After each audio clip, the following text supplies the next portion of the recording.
Previously at Zandvoort. This is a magical mystery tour. Whoa, Frederick Vesti showing how easy it is to have a moment, a vital session in this year's championship. Oh, Teo Porcher is into the wall. It's Drugovich ahead, and look at the margin. It's half a second. Daruvala has lost the car. Second red flag of the session. Scared those pigeons there as well. Felipe Drugovich is on pole position. We are racing at Zandvoort for the first time in Formula 2 history. It's a good getaway for Armstrong, and he's turned second position into the lead. Liam Lawson diving to the inside and taking the place. How did they get through that corner? Porcher off at turn one, and that is a difficult weekend getting worse. Colder on off the road.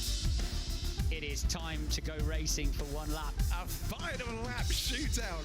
Armstrong has bolted and has left Novalak behind. For the third time this season, Marcus Armstrong is a winner in Formula 2. Good job, boys.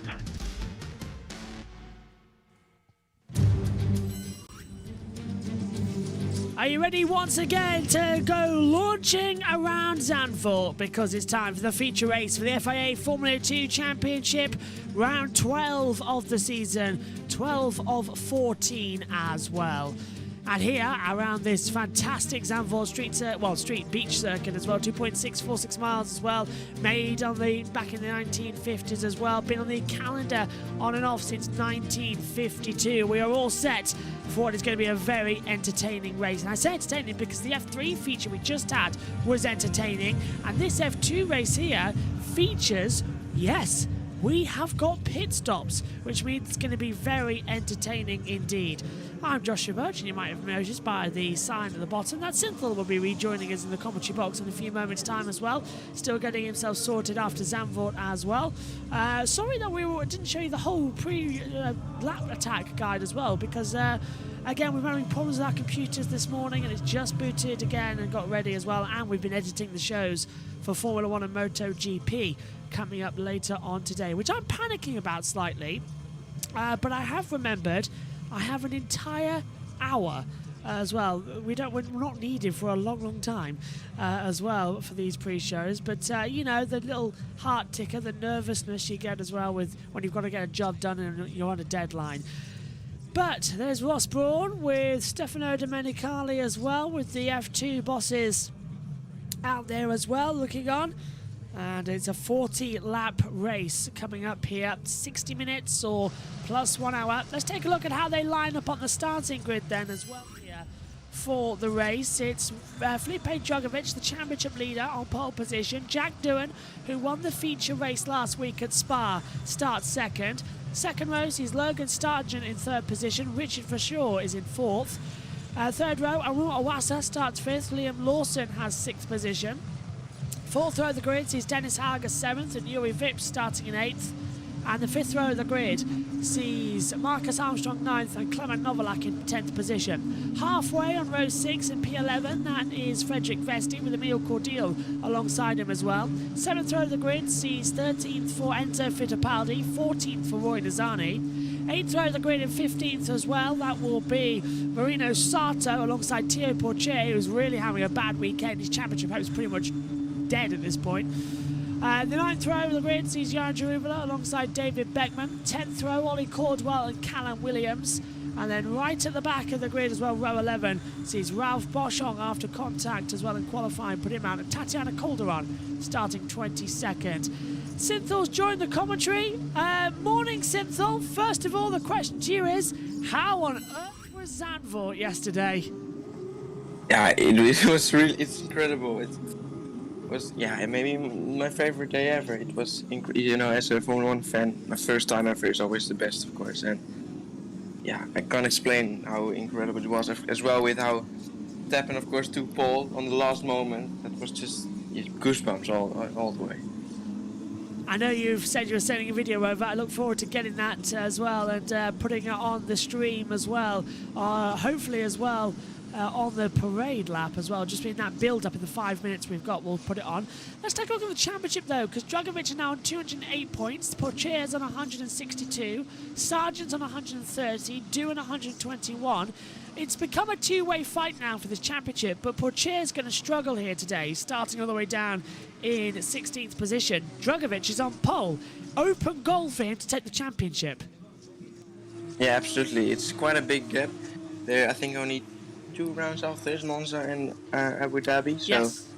it's going to be very difficult for Pourchaire to, retake that over 40 points gap behind Dragovic. But obviously after it can be unpredictable, but you really need to hope for a miracle in that case. We really do need to hope for some miracles, otherwise all the championships are going to be wrapped up before their final rounds. At least Monza will see the final round of Formula 3 go down to the wire, but it could be all decided in the sprint race rather than the feature race as well. So that's going to be a very exciting call as well. Here is Theo Pourchaire now, starting 16th, as we were saying. Track temperature, though, that is at 21.5 degrees. Air temperature is 21.8, so they're pretty much level. Humidity is at 70% and dry. And Cynthia, just talk to me now as we come through here with the Max Verstappen fans. Well, what on earth must it be like, the atmosphere? We can only imagine. It just seems to be bubbling so much. What's it like being in the grandstands with everybody else around you as Verstappen fans around you? Yeah, it's crazy. You could feel everyone around you as well. I'm gonna send you the videos as well, but it doesn't explain anything about how it was there in real life, because it's so much different. It's incredible. I am very jealous. It looked like it was a fantastic race, as well as now the start procedure begins to line up for Formula 2 as well. Dragovic will be on the right, on the left will be Doohan as well. Doohan will have the inside line on the run in towards turn 1 at Tarzan as well, as they come off the bank in the eye. In the background, the Ferris wheel rotating around as well with one of the best views on the circuit. Theo Pourchaire lines up 16th. He's going to have a mighty good performance here today in order to keep his championship hopes alive. Right, time for the feature. Lights will come on. 2 lights, 3 lights coming on, 4 lights, all 5 are on. Lights out again with a very quick action sequence. Good start from Jack Doohan. Dragovic is going to come across to defend from him. Doohan's going to try around the outside. Locks up. Oh, big lock up as well from Sargent. Yeah, and he's gone through the gravel already. And he's going to find the escape road. But that was triggered by Doohan locking up. Yeah, it looks like turn 1 may be a little bit difficult for the drivers with cold tires. 2 lockups already and 1 for Sargent, who locked up massively through the banking. It's pretty close to contact, of course, are always there. Just about holding it all together as well, as we see as well. Juri Vips holding off Theo Pourchaire is coming on the inside of his teammate. We've got we've got a yellow flag out there somewhere. We'll keep an eye on why. That's why someone's in the gravel. Where is it? It's in the gravel trap at the bottom of the hill. Yeah. Just saying in Dutch, of course, Schijfvlak, but yeah, I think it's turn 7 it is. Oh, big lock up for the VAR there as well. The Van Amersfoort Racing as well. And that was Beckman locking up, and we've got a safety car. Safety car's been deployed, so that's what the flashing light means as well. So, we don't know who's off. We don't know. We hear the gravel in the background being kicked up. We don't know how big it is, and we don't know who's involved because the timing screens aren't telling us anything through this first sector. Well, Cameron's 19th, so yeah. Williams is in last, so I suppose. We got a big accident. Wow. This will be a red flag situation. We've got Logan Sargent for the second time. He's gone straight into the wall, and miracle, I think Sargent is getting out, but he's gone straight into the Tech Pro barrier. He's destroyed the barrier. This will be a red flag situation. Then the medical car's out there. It looks like Sargent is alert, because I swear I saw his hand beckoning as well. And I think he's getting out of the car. Yes, he is. Miracle. So Logan Sargent is getting out of the car, but a big hit at the top of the hill, and he is perfectly okay, everyone. But this will be a red flag because this barrier needs repairing. So this will be a red flag race stoppage. Yeah, that's Schijfvlak, turn 7, one of the fastest corners on this circuit. When you go side by side through there and make contact, you're gonna go into the gravel and surely in the barriers. And this is quite a big. Yeah, he's angry. was it on his own again? He locked up in turn 1, of course, going to the gravel. So I suppose he wasn't next to anyone anymore. Yes, I think do you reckon wing failure, brake failure, maybe? It's definitely something in there. I wonder though, that Tech Pro's damaged, but I wonder if this, by some miracle, we might just avoid a red flag. It's the beginning of the race. There's 40 laps to go. We've got the timer ticking down. If they can repair it quite quickly, then we might stay on the safety car. But naturally, it should be a red flag. Here's the race start again, Synth. Talk us through it. Yeah, Doohan did have an okay start compared to Drogovic, but eventually Drogovic was still ahead enough to cover him off, and on the outside difficult. Now see Sargent there, double lockup, full lockup into the gravel, managed to keep it out of the wall there, but yeah, that's cost him a lot, and he's all the way down the grid, and I don't think he's going to be now as he's closing up to the cars behind. This is Sargent, so he is going to go sharp, so I think with Ollie Caldwell this is. Oh! Boschung. Oh yeah, I think there's already a bit of contact there, and maybe... Oh yeah, okay, yeah. That's what happened. So he's braked too late, he hit the back of Boschung, and then his front wing broke, and he's gone straight onto the wall. Tech Pro's destroyed, so this will be a red flag because it needs to be replaced. So the Tech Pro barrier has got a massive hole in it as well, so it's a similar situation to what we saw with Mick Schumacher last year in Saudi Arabia. The Tech Pro is that badly damaged, they have to stop the race. Maybe we should look at something better than Tech Pro is. And what is that? That's Roy Nazani getting bashed into by David Beckman, and Beckman looked like he was purposely doing that. That was... Yeah. What? Oh, okay. Under the safety car. That's Yeah. weird. Well, fighting now, obviously, which is a bizarre situation as the safety car continues out. And, yeah, Beckman's into the pit lanes, changed that front wing. Still under the safety car there. No sign of a red flag, so hopefully we might keep this going behind the safety car. And we won't need to stop the race. Michael says hi. Hello, Michael. Hope you're enjoying the race.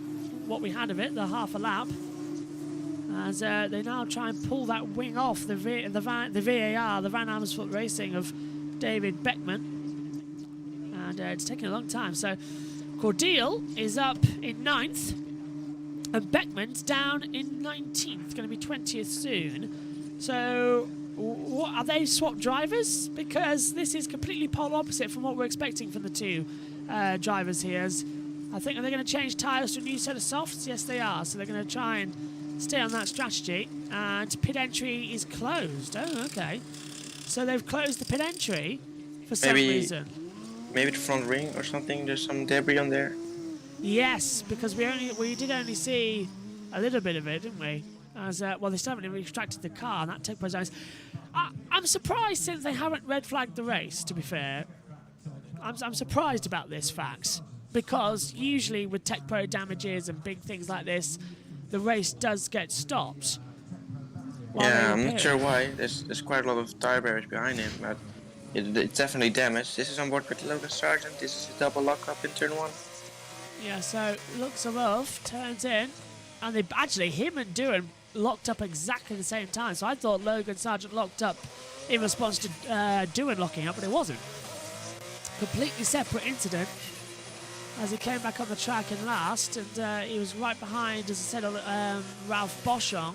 He dealt with Tatiana Calderon quite quickly on the inside line as they've continued to start another lap. So they are still going. The race continuing. Oh, he got 2 hits, didn't he, from Boschung? Yeah. Oh.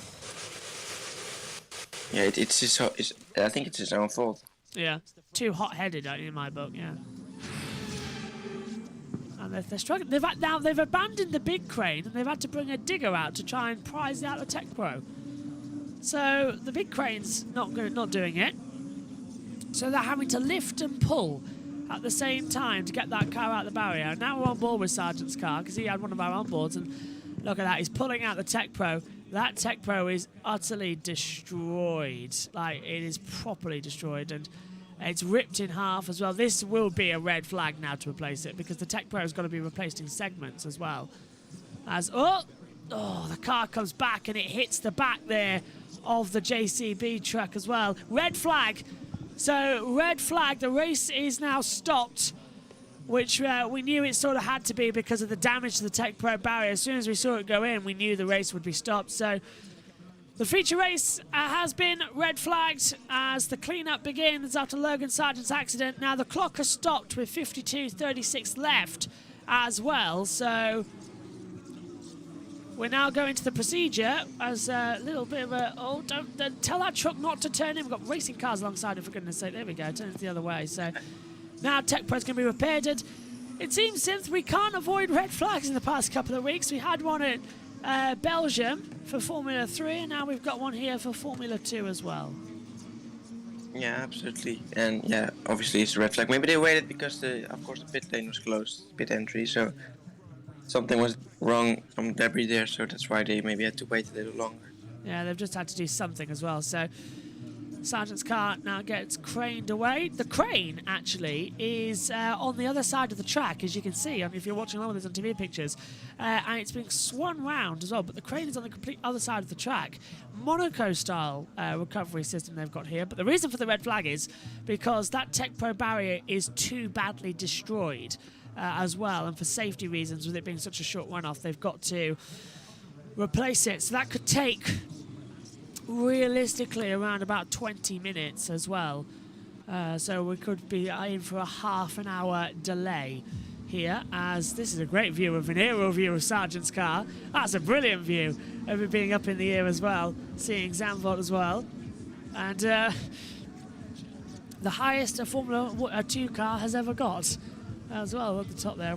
Well, that looks great. What are they going to do? They're going to drop it now and let it explode like a conker? Or they're just hanging it there because it's taking a long time to bring it back, isn't it, across the track? Yeah, I'm not sure where they put it. I suppose they get it to the other side again, or are they putting it down again?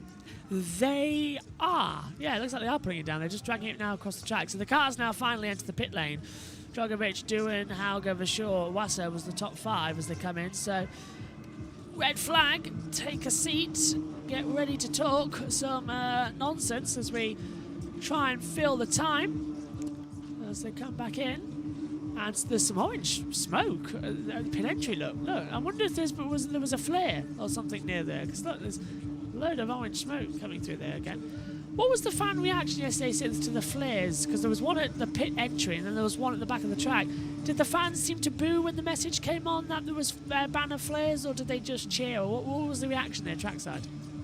Yeah, they were very disappointed, everyone. Yeah. I think we were on the other side. We didn't see the flare, but yeah, at the moment it was on the TV pictures. Everyone was like, "Oh, come on," because obviously, why would you do that? It's just stupid.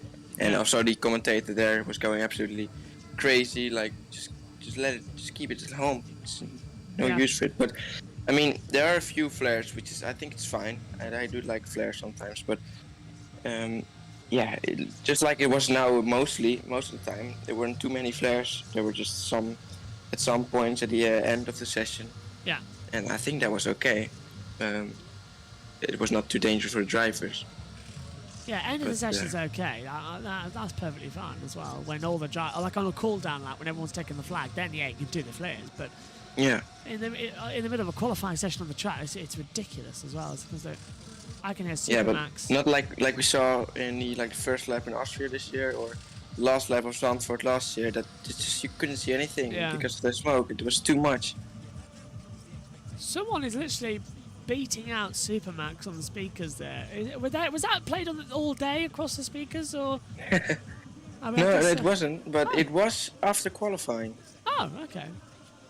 Thank God he didn't have a grid penalty then. That would have been embarrassing. It really would have.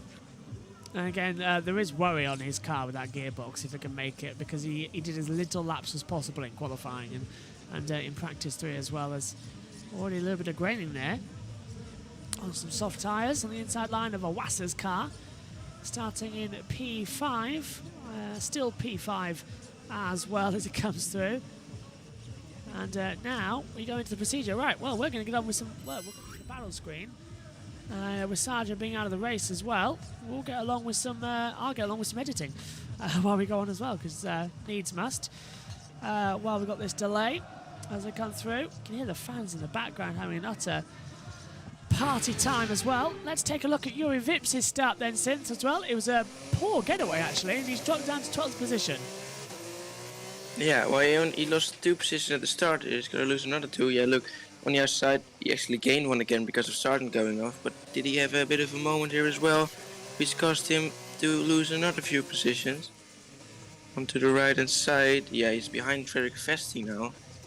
And I think on the outside there's a lot more grip, so he's gonna lose another few positions. I think, who is that in the Van Amersfoort racing car? I think that's Cordial, who just danced around the outside there. Because we saw it with Fernando Alonso last year at the start. We just took the outside line and he was going so much quicker there than the cars on the inside. The opportunistic moves keep on coming as well from these drivers. They don't want to give up anything as well as they come through. So if you're just joining us, we're under a red flag here on lap 5, completed 4 laps. We ran a safety car since lap 1, but a big crash for Logan Sargent. He's perfectly okay, but the Tech Pro barrier at the top of the hill has been destroyed. Ergo, we are needing a replacement as well, meaning that we're now just sort of stopped completely in our tracks, waiting for some sort of procedure. Let's take a look at Dragovic's getaway, and he didn't get a great start. 5th light, bogged down a little bit, and then had a wheel spin as well, Cynthia. It wasn't great. No, it was not perfect, but it was good enough to stay ahead of, well, I got already out of doing. So we could cover him off, and then furthermore, you can't really get past anyone if you're behind him, or some opportunistic dive down the inside, but Dragovic could easily stay ahead afterwards on Jack Doohan. Yeah, yesterday I haven't seen much. A lot of overtakes in Formula 2, have we? Yes, indeed. We're just getting Megan's laptop coming in handy up here in the comms box. Oh no! I just realised how long we got left. 20. Oh, we could actually just do it. We need to record something for the MotoGP coming through as well. So the Supermax now starting to sing as well. Yeah. And of course, I hope as well at some point there was "Let's Go Lando, Lando is the best," because that is a lovely one to hear as well. Yeah, unfortunately there wasn't. We've only heard Supermax, only once as well for me in this game. But yeah, always when there was no racing, there was just music to cheer everyone up. It was great. Though the commentary there, it was too loud in my opinion. it was just way too loud. This is Pacer, got a great start there. And to watch out, of course, it's not very wide. There's a wall on your right hand side, but you got to avoid when you try to get past someone. Yeah, great start as well as it came back through. No, that's not going to work on Megan's laptop, unfortunately, so I'll just get it lined up for Moto 3 as well to record the graphics as Pacer makes another getaway. Let's have a little, I don't want to say a little break, but let's have a little bit of a break and go over to Alex Jakes and Alex Brundle for a few moments while we resync some graphics that are still not working over here. Let's have that one down the inside of the car ahead, and now Fittipaldi in his sight was Vips, wasn't it? Yeah, Vips on the left. Vips, who's getting bullied by everyone at the start. Eventually, does he have to concede to Théo Pourchaire? Heads up driving there from Vips on the apex of 9, actually, to give Pourchaire enough space to live to fight another day. Now he's clear into the apex of 10, and Théo Pourchaire will have to settle with 13th place after making a few positions at the start of the race. Alex, put us behind the wheel there, because it all looks not relaxed, but that is such a difficult thing. Car placement on the first lap. Is there anything you can liken it to? Try and give us an idea of how that feels in a single-seater at that speed. You've got to rely on your competitors so much, and that's why we see that some of these coming together on early laps is drivers relying on competitors that then think better of allowing them through. But often you rehearse the start so much in your mind, you make a sort of gentle plan as to how you're going to try and go about the first lap of the race, and then of course, as with all plans, it doesn't survive first impact with reality. Everything never quite plays out how you imagined it. In general, you always look ahead. You never find yourself looking in the mirror off the start line. You always focus forward. You leave the drivers behind you to deal with their own racing car while you deal with yours. And it's like any other crowded situation. You have to rely on everybody else to make broadly sensible moves. Sometimes they don't, and then sometimes you have contact with them. But in the main, you're looking to play the percentages of always moving forward, always being aggressive. Sometimes it doesn't work out. You have to be prepared to live with that. Otherwise, if you don't go into these things flat out, you always seem to end up getting biffed out of the way at some point. Enjoying that technical term. That's Liam. Absolutely. Thanks, guys, as well. Me and Synthel are back in the box. I know Synthel might have stepped out, though. Are you there, Synth? I stepped out. But anyway, we're back as well. We're just getting set up as well for Moto 3 to record their timing screen for the sessions that we've got to cover. But looks like we might not even do Moto 2 today as well, as the Tech Pro barrier gets repaired. I don't think they've actually put in a new little barrier with a P, but now it says Paeli as well, so it's not exactly great there, as they replace the Tech Pros and replace everything as well, just making sure everything is a-okay. As the situations come through now for every marshal to get back onto the circuit to get this race restarted in time. We haven't got a restart time just yet, which is catching me off guard as well, because we thought we might go green shortly. But just getting everything sorted on Megan's laptop. 10:15:20. What's the time now? 10:42, 10:35. That timing screen stopped at as well, so no, timing screen did stop at 10:15:20. So positivities that's there, as well as Enzo Fittipaldi watches on. A little bit of a haze coming through. Let's go back to Alex Bondermeister. Those two cars this weekend, and Fittipaldi's put in some great performances throughout this year. Interestingly, that main straight incident involving Nissany, Sato and Beckman will be investigated after the race. That was the contact we believe to be under the safety car. Yeah. And as well it might be. Beckman ended up getting tangled. Here's Ralph Boschong talking to the team. And no fault of his, it must be said, at the start of the race. I don't think the contact with Logan Sargent, minding his own business, driving his race car, and just that little bit of contact from the rear right. Okay, 10-minute warning has been given. The race will resume in 10 minutes' time. So drivers back to their cars, and we will get this 24th race of the Formula 2 season underway. Fantastic. Did you hear that? The race will resume at 10:53 local time.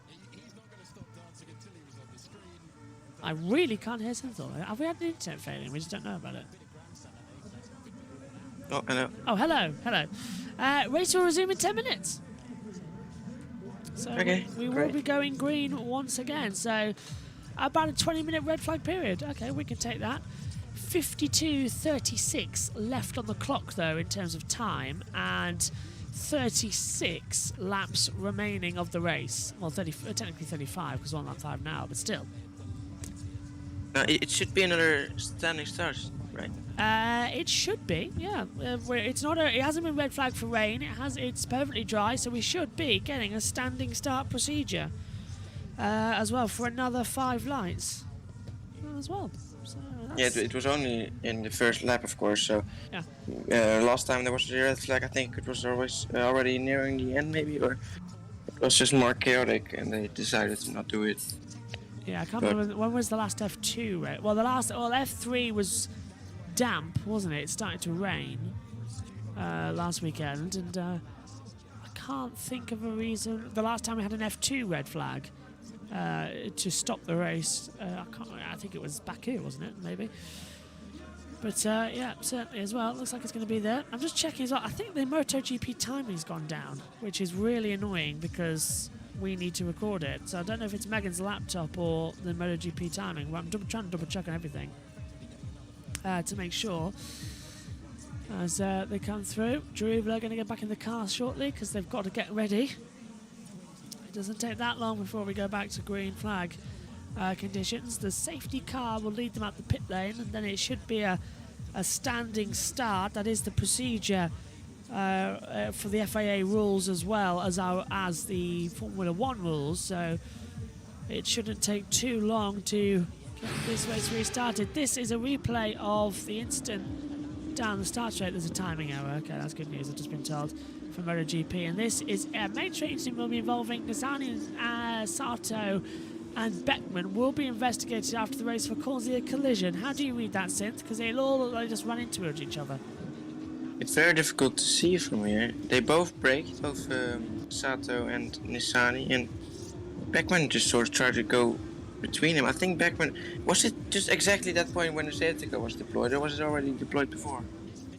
We were under virtual, then we were under full safety car, weren't we? And then Oh, yeah.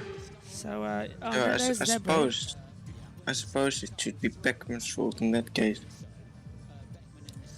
I think it would be Beckman's. I don't think it'd be Nizani. We can't blame everything on Nizani this season, but I think it would be Nizani's fault there. Not Nizani, yeah. Beckman's Well, fault, yeah, I saw these safety car lights flashing, so it was there was a virtual safety car before, so they already had to slow. So, yeah, I think Beckman is gonna get the blame for this one.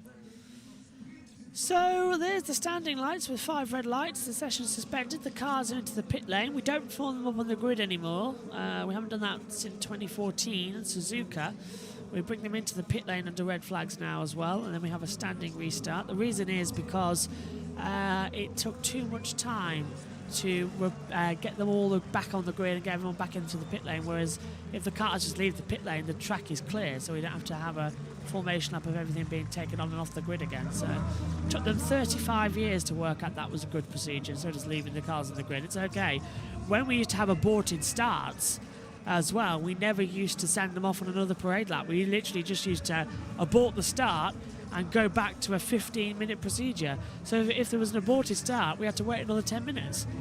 It was unbelievable, and that happened once 3 times in Austria in 2003. Cristiano de Mata's Toyota stalled on the grid twice, causing 2 aborted starts as well, and it took an extra half an hour to get the race started. So ever since then, the rules sort of changed. And in 2005, they introduced it that if you stall on the grid, the cars will be sent around for another formation lap. Yeah, they can remove the cars quite quickly, of course, nowadays. Yes, yeah, now they can.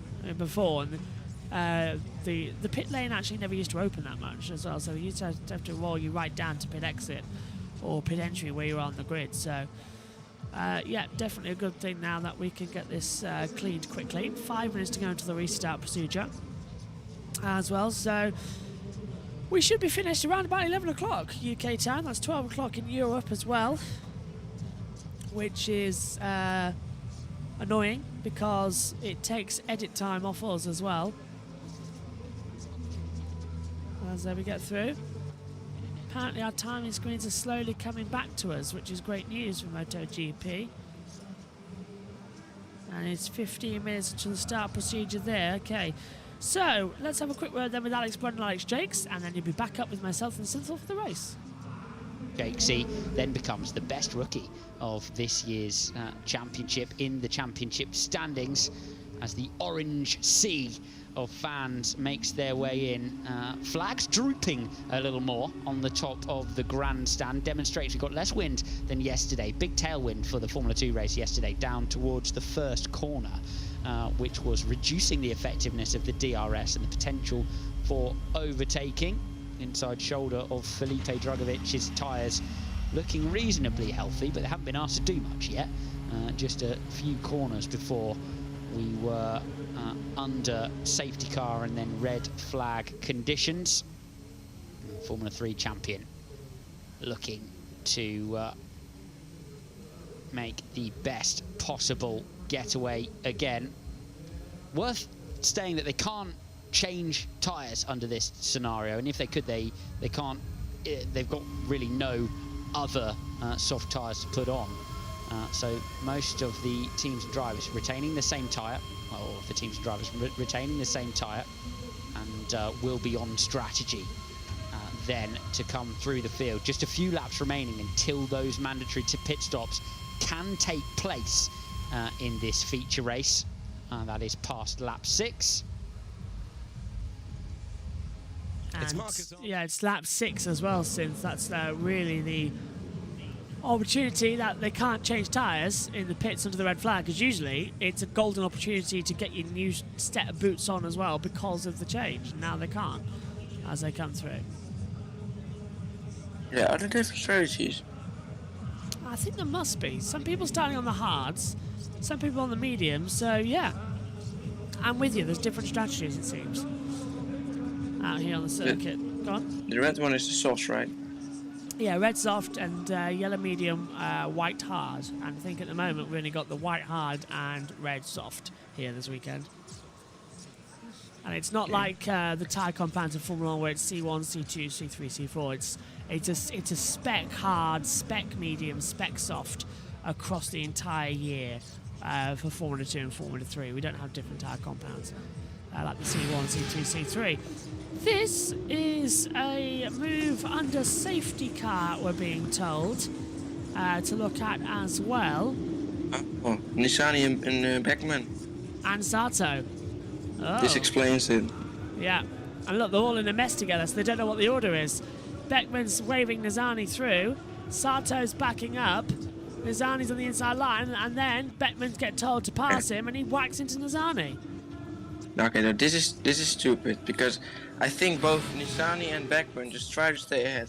What one of them should have done, they should have backed out until race control or something says who should have stayed ahead, instead of trying to constantly re-overtake each other. And now they got into an accident. I completely agree. That's balmy as we get ready. 50 seconds to go into the green light. As we'll come to the main monitor. Red flag. Been out then for around about 30 minutes. We thought this might take about an hour as well. Now, fingers crossed as well, that what we've done is we've started, because we're using some of the Grid Network show from MotoGP in our MotoGP pre-show. So we're recording that in the desperate hope that we can put it on in time and get that saved during the end of this race. And then we can go for the Formula 1 edit during the Moto 2, and then we're all tickety-boo for the remainder. Green flag! The safety car will lead us back as the racing resumes here at Zandvoort for Formula 2. And it should be a standing start, but the race director here for Formula 2 has always been a bit critical of restarting with standing starts. We've had a couple of rolling starts when the races have been stopped, and I'm really hoping it's a standing start because it should be possible to do it. As they come through turn 2 and 3, Dragovic leads with Doohan second as well. Hauger third, Rashul fourth, fifth for Iwasa, sixth for Lawson, seventh Novalak, eighth Armstrong, ninth Cordial, Vesti's 10th as well. As I'm desperately trying to look around to see boards to see if it's RS or SS, rolling start or standing start. And right now, can't see any as the cars still leave the pit lane. Yeah, well, what I'm trying to look at is who's on the softs and who's on the hards. Mostly up front, they're on the soft. I think so. In all, most of the drivers are on the soft tire, but I think a few, like I saw Armstrong, were on the hards, but mostly. Oh no! Rolling it's start. going to be a rolling start. Why? The race director here hates standing starts for F2, obviously. Well, it's Eduardo Freitas as well, so he's used to rolling starts to come through as well. Right, I've started the recording on Megan's laptop for the Moto 3 race. Fingers crossed it all works okay for the timings. So, so it's a normal safety car procedure then, the boring way to restart red flagged races. Everyone was excited to see standing starts, so the safety car goes through. Yeah, green sides with an RS means rolling start to take the procedure. We saw a rolling start back in Monaco for Formula 1 because the start lights were actually broken, which indicated that even though a standing start could have happened after the red flag, the second red flag, because the track was dry enough, we had to have a rolling start restart. Now, this start procedure is going to go forward once again. So, into the braking zone. It's an IndyCar start into Audi S-curve. Doohan is staying right behind Drugovich, but so is Hauger. Drugovich exits turn 12 with full throttle. The race can't restart until he crosses the line, so it's a rolling start here at Zandvoort, through the banking and the Tunnel West as well. Coming out across the line. Race won't be official just yet. Green flag, race on, as Novalak's under pressure already as well for Marcus Armstrong, who's trying to go right around the outside towards turn number 1 of the restart, and that's not going to work out. Novalak should hold the advantage, but Armstrong gets forced into the grass and gravel, and that was by Novalak sort of elbowing out the way, Synth. Good restart from Armstrong. Does he have more temperature in tire? He's on the hard lane compared to Novalak. On the soft, yeah, now he's struggling a little bit more, being under pressure there as well by, I think that's Cordeal. Looks like it is, yeah, from Cordeals to come back up the hill as well. Magical restarts happening at the moment, as well as there we see the 22 as well, Enzo Fittipaldi. Just coming under as well for the Charleroi Racing Systems as well. Fittipaldi's down in 11th position, Vesti's just ahead of him, but Drugovich leads this race. We're doing second, Hauger third, Verschoor fourth, Iwasa fifth, Lawson in 6th position as well, as we see as well the 7 as well of Marcus Armstrong having to go defensive to Emil Cordeal, as well as there goes the battle, as well as we see Fittipaldi trying to send it right round the outside as well, failing to do so as well for the move against Vesti. Yeah, I think he's also on the Vesti's also on the hard, so he's struggling a little bit more compared to the soft tires from Fittipaldi. No DRS on this part through the final corner, which they have in Formula 1, but they have after the corner they have DRS, but it's not enabled just yet. Here we go. Then again, Fittipaldi on the outside of turn 1. Late on the brakes. We saw the outside was a good opportunity for overtaking. Just ask Iwasa, who blasted through Richard Verschoor like he was standing still. This is Novalak and Lawson. Oh, okay, so it's Novalak and Lawson. So it's not Iwasa, okay. See, too many Red Bull liveried cars, but Novalak is coming back on Liam Lawson then on the inside, coming down to turn 7. My goodness me, did they make contact? No. They're just about, though. Novalak's going to send it up the inside. Again, a shot at the door from Lawson. My goodness, these two just seem to want to run into each other today. Let's take another look at it, Synth. Oh, we've got a yellow. Yeah. We've got a yellow flag. This is Novalak, I think, again. Wait, this is with Armstrong. So he's been overtaken by Armstrong. This is around the outside. This is when Armstrong, bang off the track, yeah. There's a yellow flag, and now we've got a green flag, so I wonder who's off the circuit. Sector 2 up the inside, some moves going on there. Well, that's behind Fittipaldi, so it's Vips trying to pass Vesti, and hasn't worked out. I think it might have been Jan de Ruvela. I think you're correct. Yeah, I think it was Ruvela, who's come back on the inside line. And and who's that pitting? Cordeal. So Emil Cordeal's coming to the pit lane early to see if he can change tyres and go better strategy. Drugovich has done a 1:25.234 and has got the fastest lap of the race so far. It was Johan Jaruvela. You were absolutely right, Synth, who's dropped down into 21st position, further back, as well as hard compound tyres go on for Callum Williams as well, actually, in the pit lane, as Cordeal leaves on the hard compound tyres as well. Very early. Extremely. For a 40-lap race as well, to take those to the end of the distance, it's unwise in my book. This is Jaruvela going for a spin at turn 10. Well, full 360 as well. Oh, well, he's lucky to keep it going, I guess, and getting out of the gravel. Take some momentum with him. Oh. He spun yesterday as well, all on his own as well. He did, didn't he? Yes, and now he's put gravel all over the exit at turn 9 into turn 10, so the drivers will love him for that, the marshals too, because that means they've got to sweep it up now next up as well before going into it, as DRS is now enabled on the board, so it's full go, go, go situations now for overtakes. And I'm being surprised here. Yesterday's sprint races were boring. Today's feature races in both Formula 3 and Formula 2 going really well. Whoa, Doohan locks up. He's just done the fastest lap of the race. He thought about a move on Drugovich. He was a bit too far back, but Doohan's right involved in this now, isn't he? Yeah, I was just looking at this time and I saw it close down. Of course, it's got the DRS on the straight. but it was just a little bit too far. Maybe he was surprised about how much speed he was taking with him as well with the DRS and slipstream.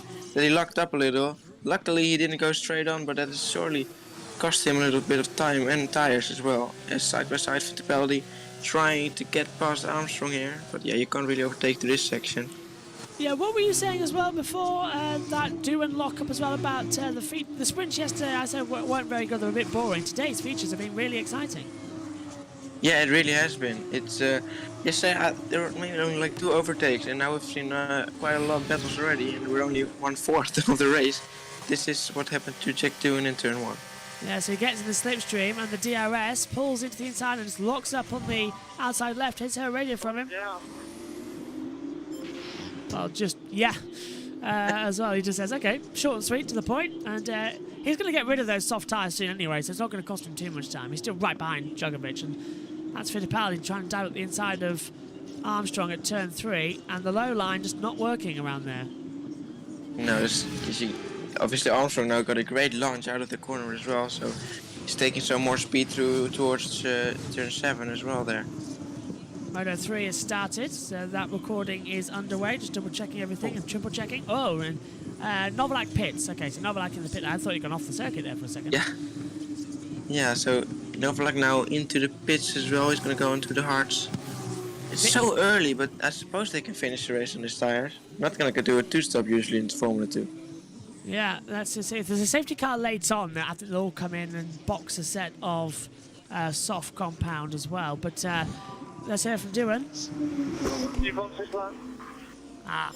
Okay, so Doohan's coming in this lap then. Okay, so that's a good call. Get him in the undercut as well. We saw that worked at Spa when he was racing against Djokovic as well. This battle actually just continuing on from last weekend, Synth, as well. And different country, different track, same drivers, same cars, and they're still the same old problems. Yeah, but Doohan does not have DRS anymore, I think, or at least not on that little straight there. But maybe he can close that gap again. If it's really pitting early, so maybe the different strategy from hards to softs could work. Oh, Hauger. So you're heading to the pits. Box opposite Doohan. Opposite Doohan. So Hauger's been told box opposite Hauger, and that means Hauger boxes now. So, yeah, Hauger told to box opposite Doohan. Doohan was told to come in this lap, hasn't done so. So Hauger pits now for Prima, changes over to the hard compound tyre on lap 11 of 40. And into also comes Fittipaldi. He's going to be hauled those. Fittipaldi had to pass him, so a little bit of a longer stop there than Hauger might have liked as he comes out pit lane. One of the shortest Where's pit he come out? Of course, let's see, Novalak, Cordew and Williams are the only 3 who have pitted already. He's come out 16th ahead of Jaruvela, yeah. So Hauger's down in 16th now. So pit now, you suffer the consequences later. He's got 7 seconds free air now as well. Yeah, it's too thingy on the. It's too close to the delta. Now is Djokovic and Doohan going to box together? Is that their plan to try and lull MP Motorsport into a false sense of security? We're going to see shortly as well as they come through out of the Audi S curve into the last corner as well. The Hermann Bosch turns. Lovely at the exit as well. Onto the banking in Tunnel West.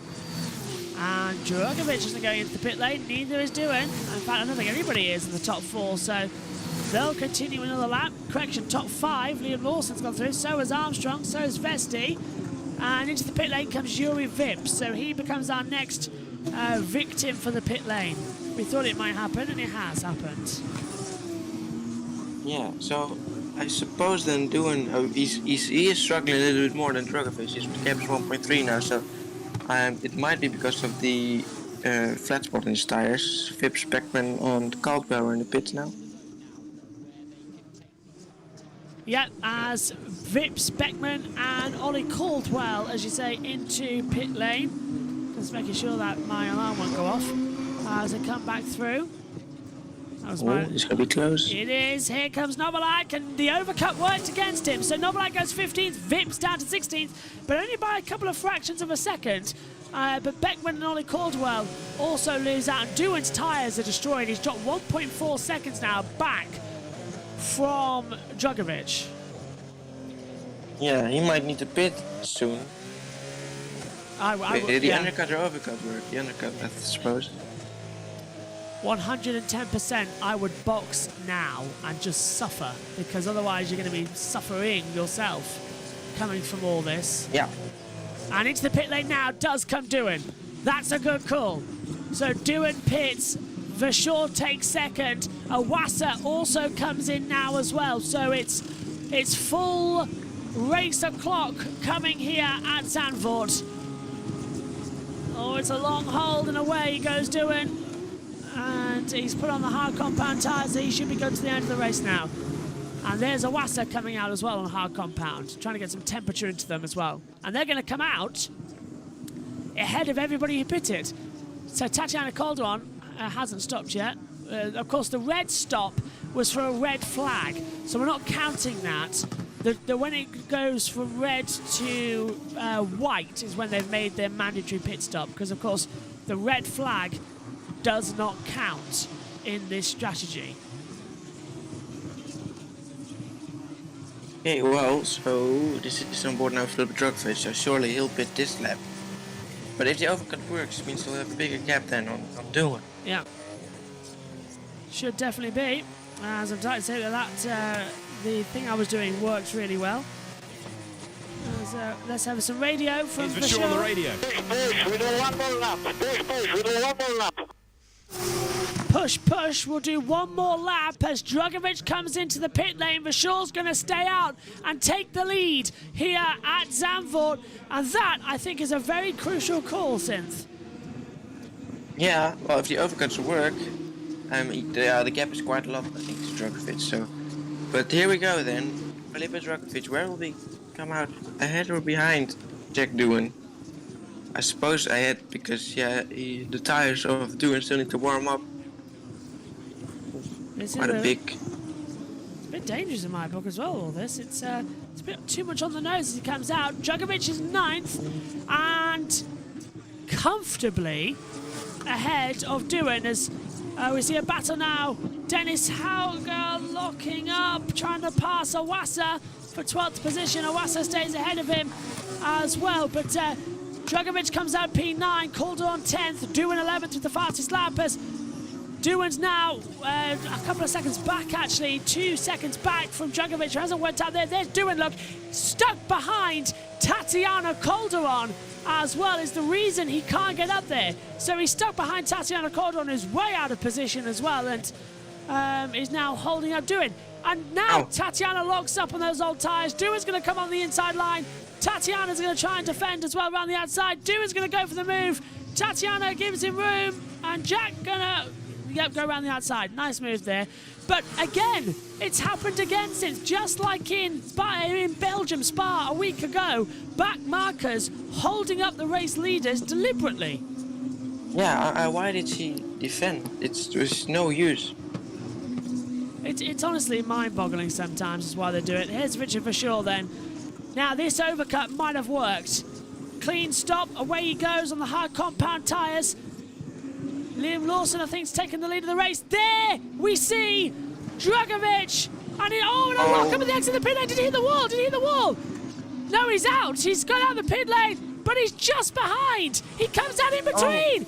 So Drugovich takes the lead. Verschoor second, just ahead of Doohan, but Doohan's on hotter tyres. He's going to try and go on the high line of the banking. He's being forced up there as well. Off the racing line, there was nearly contact, and Doohan goes through ahead of Verschoor. Oh, that was a brilliant move from Jack Doohan there on the outside. There was nearly no room for him there, but he did very well. Obviously got more temperature in the tires, helping him here, but still very well done. A fantastic opportunity to come through then as well for this race. As Lawson leads, Armstrong, Vesti, Sato, Pocher, Nazani, Boschong, the 7 cars yet to pit. Drugovich in 8th has the net lead of this race. And it's saying Verschoor is going to take the lead. As this is the exit of the pit lane with Verschoor having that lock-up. How close did he come to the wall? Oh, Not very at all, to be fair. Yeah, it looked like he was gonna go straight on, but didn't really affect him too much. This is, yeah, it was nice. It was a very nice try from Trident.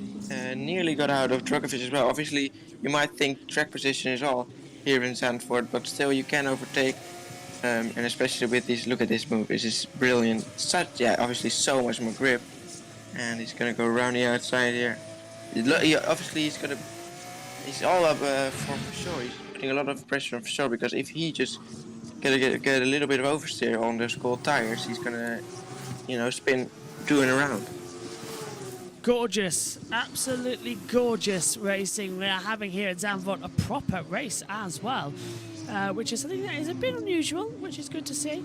Lawson leads, Armstrong second, Vesti third, Sato fourth, Pocher fifth, Nizani sixth, Bosch on 7th, Dragovic 8th, doing 9th for sure 10th, but that's not the correct order, because as I said, pit stops are still to be decided and made up, as Frederick Vesti chasing after Marcus Armstrong now as well, who is second in this race in the net of the leader, well, the second net of this race as well. Now, Toon is losing time, unfortunately, again on Dragovic. I hope he can try to close up again later on, but yeah, he's just losing a bit of time. I think someone's pitting there in the back. Is it Sato?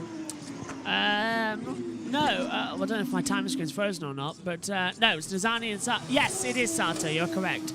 So time screen's now update. Yes, Sato hits the pit lane as well from third position, so he'll start dropping down the order.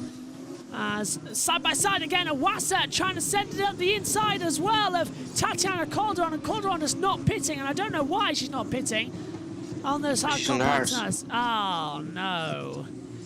So she's tried the longer alternate strategy and it's not working out that well.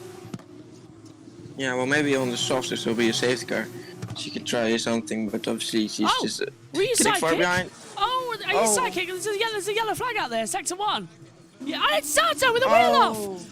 And this will be an instant safety car. Let's hope that gravel stops that loose wheel. Safety car's deployed, and yeah, the wheel comes to a rest. Oh, thank God for that. That will be a big penalty for. Oh, it's on fire! It's on fire! TLC. The Tech Pro's barrier is on fire, and look, Masato's saying quickly, get me this. Look, the Tech Pro's on fire. The brakes have caught fire, and it's set to light the Tech Pro barrier. Get him a fire extinguisher and get that fire put out. Safety cars deployed, and I wouldn't stand on the Tech Pro barrier, Mr. Marshall.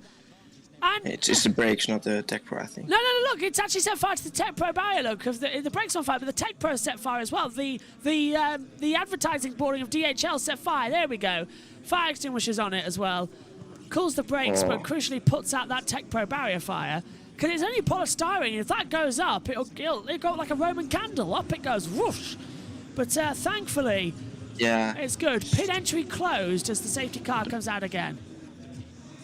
Why that? But this is going to be a very big penalty for Virtuosi, right? Yes, because the wheel wasn't connected. He's just come out the pit lane and it's just gone. As soon as he come up, I'd love to see a replay of this. But a loose tyre is always a big penalty, a grid penalty for the next race, and a hefty fine as well. Let's take a look then. So it's... it was front left. Yes. It never went on. I feel like my tyres are not fitted.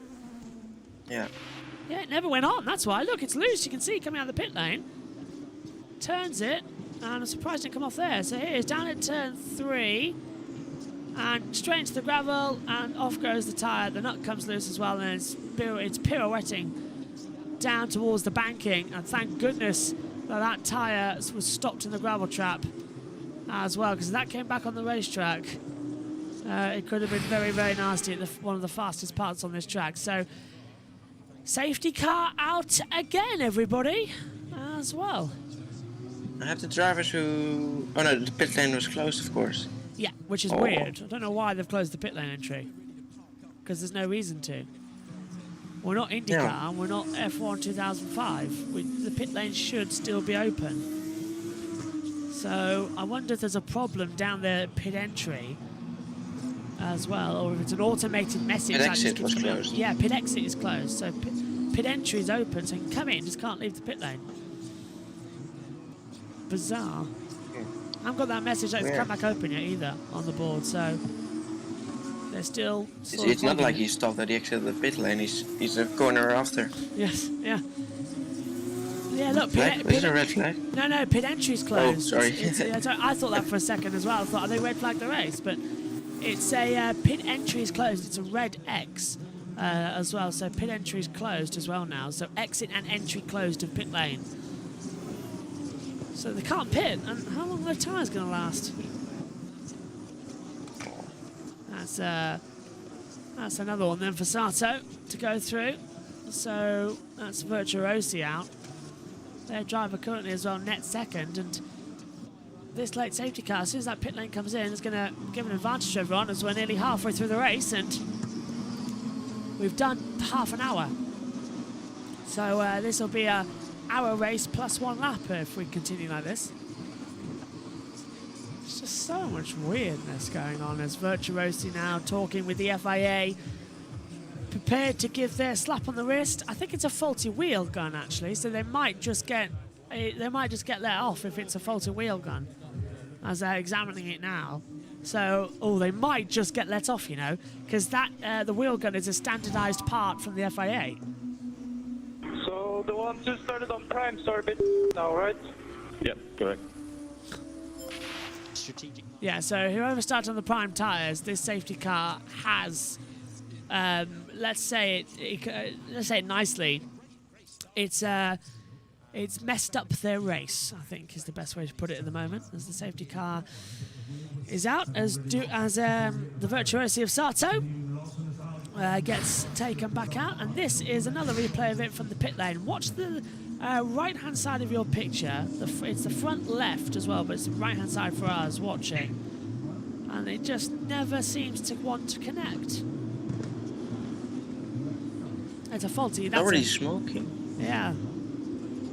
I reckon that's a faulty gun, not anything else. Maybe it's me, but it looks like maybe the front left brake was already smoking. It was, yeah. Could that be an issue for it? But maybe not. It's probably a faulty gun because they were looking at it. Yeah, as soon as it came out, as soon as they entered turn 3, as soon as they hit the gravel, bang, and there's the fire I was talking about, because the brakes were already that hot, but it landed against a paper DHL advertising board and it just set it on fire as well. So I was glad they got that out quite quickly. And Sato pulling the pin out and putting the fire extinguisher on. Oh, the marshal dropping down as well over the board. And the fire extinguisher just didn't seem to want to work. He had to bang it on the front wing as well. So there you see the coolant on it as well. Those brakes are done. New brake pads, please, for Monza next week from Marino Sato. Right, safety car's out again. We should be going green shortly though, because it shouldn't be too long of a delay. Okay, so here now it's clear to see who's on the hards at the top. Let's see at the top how many until. Yeah. Oh yeah, of course until Drugovic, I suppose. Then will be the ones who 6. started on the hards. Top 6. No, yeah, top 6. Okay, so they can hope for, I guess, the late safety car. As things stand, But- yeah, but the pit entry keeps being open and closed, which has really affected them. And I don't know why it's happened like that, because it doesn't usually close the pit entry. We're going to see that in Formula 1 later. Safety car comes out and pit entry gets closed. It's a bit of a mess of a situation. I hope not. Yeah, I hope not either. It's too messy, that. And unnecessary in this case. Yeah, massively so. Because that should have been a brilliant strategy for everyone who started on the primes. Come in, change tyres, go back out again under the safety car. Well, what we obviously saw on the one who started on the soft, that they had to pit pretty early. Yes. Maybe they wouldn't have made it, but yeah, they're definitely going to hope for a late safety car. But now, anyways, for racing, for us, this could be very interesting because obviously the Drugovic and everyone behind top 6 will have faster tires, so we might see some overtakes. We can get past the traffic fastest, and Doohan is going to try to stick right behind Drugovic, who is going to try to pass the cars ahead. Yep, it's lap 21 of 40. Safety car now means that I think we're going to go to a timed race because there's only 25 minutes to go. Let's hear from Drew. The safety car's in this lap. I don't fault that back, Dennis, because I want to do my own race. I mean, I'm not going to do anything stupid, but if I have a chance, I have to take it. The race will go. Copy. So that's my understanding, is they can't then, it's not a free-for-all in terms of time management as Formula One might have. Let's see if we can get a shot and see what Théo Pourchaire sits on. In any case, he's not yet made his mandatory pit stop. Okay, I think they're talking about Pourchaire, who's stuck in 4th position, isn't he, at the moment, and hasn't yet made his pit stop. Pit lane entry is open. Oh, you little Daleks. Because they closed it during the safety car, and now it's coming in, pit lane's open again. We are not, it's not in the rules that you close the pit lane when the safety car comes out. So why they've done that, I literally have no idea whatsoever, and it's bugging me. That is really bugging me as to why that's happened. Yeah, I guess we'll never know. Yeah. Little Al says, sup everybody, new rules for this weekend. Why? I just like it. No idea why they've closed the pit lane during the safety car. Now it's open again. It's disadvantaged everybody who hadn't stopped yet and was trying the alternate strategy. It's ruined their race for a FIA error. Seems like the FIA like just making up the rules. Now, Lawson hasn't gone for it yet over the banking, so he's going to lead them down. Green flag will restart the race. Our 3rd start of the day here. And Lawson's taking them right up towards the line as well. And look at this. Oh, contact! Oh, And into the wall, Jack Doohan. And Novalak runs in. And we've got another. And everyone's going to the pit lane as well. Safety cars back out again as Pourchaire goes up the inside and gets ahead of Frederick Vesti as the safety car's out again. And we've had a crash underneath the safety car. Jeruvala, Novalak and Calderon pit as well, but Jack Doohan getting caught in the back. Calderon's got a broken suspension, and Liam Lawson backing them all up around the banking as well and causing contact. And now we've got a problem with Novalak. He can't turn in. His suspensions have broken in both ways. Pit entry's closed now because Novalak is stuck in the middle of the fast lane, and Jack Doohan's out of it as well. He's out of the race with a broken suspension and a crash into the restarts, all caused by Liam Lawson doing what I've been saying all year, the Liam Lawson cockiness attitude as well, where he just goes in and doesn't hit the restart. You don't do that on a banking because everyone is coming at different speeds. Little Al says, whoever came up with these new safety car rules is a total idiot. Liam Lawson at the moment is a total idiot for doing that. It's about as bad as what Bottas did. Well, I disagree. It's allowed. You can go. You can wait until the line. Yeah, unless he was constantly changing his speeds. Otherwise, it is allowed. It didn't look like he was going quick at the exit of the bank and then slowed back down again because the whole field concertinaed up on themselves. So Calderon is out of the race, broken suspension. Jeruvala's out of the race, Novalak's out of the race, Doohan's out of the race. Let's take a look at it again. So watch, green flag boards will get signalled. Lawson hits the accelerator and then he slows down again. Doohan gets a whack from the back as well from somebody. I think that was Calderon. And it all just kicks off from there. So, yeah? So he did go or not? Yeah, No, Lawson. he did not. Yeah, he got a punt from. I couldn't do anything, Sure. mate. They push in front and then they stop. It's a joke. It's always the same.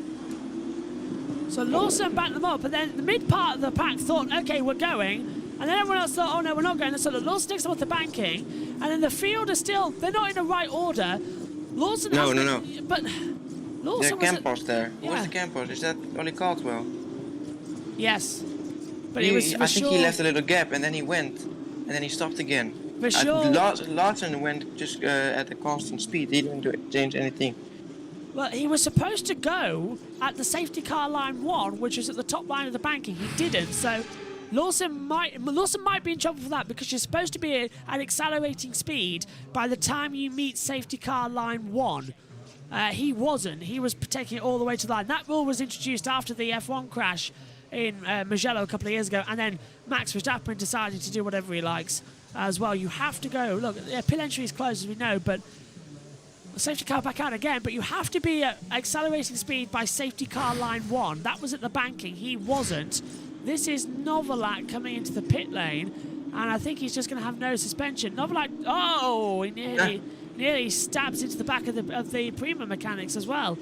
as he was being under his Drubler. Actually wasn't involved in that. Drubler's just taken his normal pit stop on the safety car restart for soft tyres, and he was there before the pit entry was closed, so he gets it okay, and as a result of that, he taps his own wheel because of Novalak just parking on the inside line. Let's have a look. Little Al says, I don't think Lawson accelerated at all. The rest of the field does. Yeah, but I think. Okay, the problem was that he didn't accelerate as well. That's another issue as well, that he didn't accelerate. But that safety car line should. But that was a total mess. What we're going to do from here then? I'm not sure about that rule, of course, with the safety car line, but furthermore, it was not. It looked like someone's accelerating and stopped again, but that was one of the campers. I think that was Ollie Caldwell. Yeah. No, sorry, Boschung was it? It was Boschung. Pit entry is closed as Doohan's car tries to be recovered, and we can't red flag the race because we can't bring them into the pit lane because they're driving in the pit lane. So we're having to go very slowly as a JCB's on the track. Thankfully, though, everyone is being sensible and staying on the high line and going at very slow speeds past it as well. So good common sense in the drivers there as well. But we can't red flag the race because the pit lane's a mess, and that's where they come. And the start line's a mess as well. Now this is a pigeon on the circuit. Oh my goodness me! Please don't tell me it got hit. Oh, the world's luckiest pigeon. Oh, yes, okay. It didn't get hit. The world's luckiest pigeon just walking on the track. We suffer with pigeons here just outside our commentary box recently as well. They've been hanging around, and every time you open the commentary box door, they fly at you as well. And pigeon repellent is something I need as well, so I feel for the marshals and the tracker organisers here at Zandvoort. I don't know, it was an issue, to be honest. But it's just near a beach, I suppose. Maybe they're often there. But yeah, that was doing Chris exactly where I was standing in the crowd. Yeah. Oh, Lawson. So just for info, someone ran into the back of Doohan at the restart there. That's what happened. Okay, copy. I didn't clutch my speed and stayed constant. Nah, you were cool, mate. You were cool. Okay. Yeah. Okay, well, he was at constant speed. I retract my comment. As Mick Doohan looks a bit angry there as well and upset. I retract my comment from Liam Lawson. Now we know he was at constant speed. Yeah, he was at constant speed, but I'm not sure about some rule with the safety car line. But I think it was Boschung. But I want to see another replay of it to confirm it. It's obviously it all happened so quickly. Yeah. And it's just the multiple cars with just a slight movement already causing some confusion behind. So we were all involved with it for sure. Yeah. And I think then Novalak hit Calderon. Yeah, and I think also Richard Verschoor might have been the one to tag the back of Doohan. But we need to see that again. Now we should be going green shortly because the tractor's off, but it hasn't. The tractor's still in the pit lane. It has not yet got back to its normal position. So maybe another lap behind the safety car as well. Then they might just leave it there with 25 to 40 to go. 18 minutes left on the clock. This should go to a timed race now. As yet, the safety car is in this lap. So it looks like we're going to go to a timed race. So while I get that graphic sorted as well, pop over to Battle Cam. Because I can't remember where the timing graphic is for the timing race. There it is, just at the top of our monitor as well, not in a correct position at the moment. So correct decision then, not to red flag the race, but this feature race is just all sorts of chaos, isn't it? I've never known so much drama in a race before. Yeah, but this is also what could be like tracks like Zandvoort or Monaco. You know, it could either be. It can sometimes be a very boring race, but it can sometimes be an absolute chaotic race. And that's why you can never expect at such tight circuits like this what's going to happen. Again, right at the restart, the pit lane entry opens. I don't know why they do that, but obviously in this case it was clear why they did it. Yeah, got to make sure everything's safe out there as well for the drivers and to make sure that we can get this race restarted as safely and also as quickly as possible. I thought we had another shot there in my ears as they come back through. So, should we have another go at all this as well? Safety car is going to come in now again. Liam Lawson will restart the field. 16 minutes to go at the moment on the clock there as well. We're still on a timed race, but or lapped race. We might have to go to time eventually, but out of the last corner, Time for another restart. This time Lawson's gone much earlier. Presumably he was warned as well not to do it. Into the pit lane immediately comes Armstrong and Roy Nazani and Ralph Boschung as well. And we're racing again as Pourchaire defends against Vesti with 15 laps to go. With 15 minutes left. We might just make it, you know, on the time. If we have one more safety car though, we won't make it. Yeah, Pourchaire is struggling through turn 1 with the grip sliding a little bit. Nazani onto the soft tires, so they were starting on the hards, and now with the pit lane open, they immediately decided to pit. Whoa, bit unsafe release maybe for Nazani. Nazani was released into the path of Boschung as well, but they were both released at exactly the same time, so I think the stewards might look a little bit, I hope, favourably on that. I know I might do as well, judging by it. It doesn't seem like it was done deliberately on the board, but seriously, this race is just taking one little drama after the other. You can't write this stuff as the racing continues, as well as already that's up the inside as well for David Beckman trying to pass Yuri Vips, and has done so with a little tap to the back as well. Vips getting a little bit aggressive coming at the back half of the track, trying to go on the inside and out, yes, and Vips retakes the position. Nicely done. That was a good move on the inside. There wasn't a lot of room, but he found some room and he went through it. Williams pushing Drew a little bit onto the grass there on the exit there of Audi's as we head onto the straight. Down the start line again into also one. Pourchaire pits from 5th. That puts Vesti back up to 2nd. So Drugovich goes 3rd. So Lawson and Vesti still 1-2 and haven't pitted yet. And now they're going to go really bad at this one. Yeah, and let's see, Lawson I think already got over 2-second gap to Frederick Vesti. I mean, they might be hoping for another safety car now, so they can get a more free stop going to the softs. Should be as well. Looking okay to me as he leaves the pit lane as well.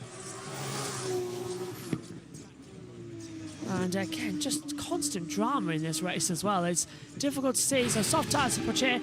This is the unsafe release that has been looked at between Nazani and Boschung. Now, it was up to the mechanics, and they both did exactly the same times. But unsafe release has been noted, but I don't think that was an unsafe release. I think that was a perfectly okay release to me, because they both left exactly the same time. Look at the lollipops, ready?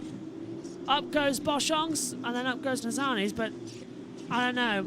I read that as that's just about okay in the rules. That is just about okay in my books. Yeah, that won't be a penalty, I think. Now, I wonder how much quicker these softs will be. Yeah, softs already should be a bit quicker. Liam Lawson comes into the pit lane, so the race leader dives in now as well from the lead, and that promotes Vesti, and it's going to be soft tyre compounds on. Timed race now confirmed, with 12 minutes and 30 seconds to go. Second safety car restart has been noted, and that is the one that caused all the crash. So this feature race here at Zandvoort has now gone to a timed race procedure. So we now will run out the clock. We will not run down 2 laps, as Armstrong does a 1:24.615. So those soft tyres are incredibly quick, Sinsel. Yeah, but obviously the gap is quite big. Let's see, Lawson is 16.6 seconds behind Williams, and then obviously everyone is close together from then, but it's only 12 minutes to go now. 12 minutes to go is not that long, especially here at Zandvoort. The time could change very dramatically and also very, very quickly, as DRS has now been enabled as well. Vesti leads by 1.6 seconds to Drugovich. Pourchaire passes Lawson. That was crucial as well, so Pourchaire on quicker tyres was quicker as well. Pit lane incident involving Boschung Nazani reviewed. No further investigation on unsafe release. Correct choice. It wasn't an unsafe release. It was just about on the board. And Vesti pits, so Drugovich takes the lead. Okay, now this is going to be interesting. So, Liam Lawson, who just pitted, I think will be ahead then of Vesti. Pourchaire, that was I think a crucial move from him, because they're both on soft tires. So Pourchaire will be the leader of the soft runners. Well, Vesti might get ahead of both of them. Yep, I think you're correct there as they come back through. Now it's Rashaw going to take the lead of the race. We're doing out of it. Vashor's right up behind Dragovic as well. This is Theo Pourchaire passing on the inside. Liam Lawson, and those soft tyres just have so much more grip. And he's flying out there right now. Nizani's That was a great move. Sorry to go crush you there. Nizani, the fastest lap. 1:24.322. Roy Nizani, fastest lap. Yeah, I think he pitted a little earlier, so his tires were a bit more warmed up. Could be, but yeah, he's just the fastest lap now. But it's going to be looking at the tires from Pourchaire to Williams.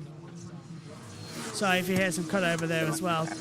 On the board, I'm just getting told about some edit that was happening as well to fix up.